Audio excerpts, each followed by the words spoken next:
आपसे समझेंगे कि कानपुर क्या चाहता है। हमें आप ये बताइए संक्षेप में। देखिए, कानपुर क्या चाहता है, कानपुर के साथ मजाक होता है। कानपुर के साथ मजाक होता है। ये मौलाना हजरत मोहानी और गणेश शंकर विद्यार्थी की जमीन है, पत्रकार साहब। यहाँ पर देश के आज हम लोग हिंदुस्तान के तानाशाह का स्वागत करने जा रहे हैं। यहाँ पर आ रहे हैं, उनके लिए लाल कारपेट बिछा दी गई है। ये वो कानपुर महानगर है। यहाँ पर जिस समय देश के तानाशाह ने पहली तानाशाही किस पर दिखाई, आडवाणी पर और मुरली मनोहर जोशी पर।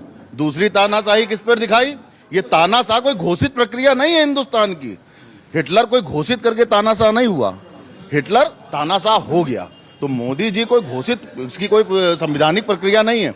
दूसरी सर्जिकल स्ट्राइक उन्होंने किस पे करी, पाकिस्तान पे तो जो करी 3 मुख्यमंत्रियों पे कर दी, और अब कानपुर के भोले भाले भाजपा कार्यकर्ताओं पे कर दी। प्रधानमंत्री तो लगातार ये कहते हैं हम सभी का हित रखते हैं, सभी का विकास की बात करते हैं, उसमें संपूर्ण 140 करोड़ लोग शामिल हैं। फिर आप इसको संकुचित क्यों कर रहे हैं? नहीं, आप पिछले उठा करके देख लीजिए इनके इस बार के चुनावी भाषणों में कहीं सबका साथ, सबका विकास, सबका प्रयास का कोई शब्द आया है क्या?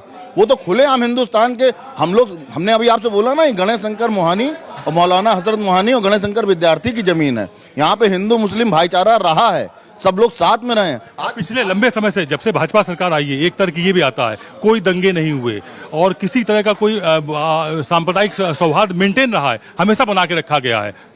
जब दंगे करने वालों के हाथ में सत्ता होगी तो क्या होगा?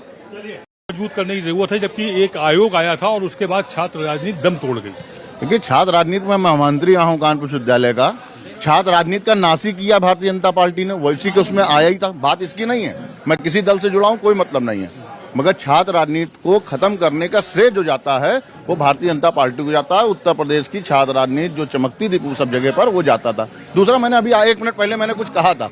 देखिए सारे लोग जानते हैं कितनी लंबी तानाशाही चले। मैं फिर उसी विषय में आ जाऊंगा, आप बार बार आओगे, मैं बार बार उसी विषय में आऊंगा।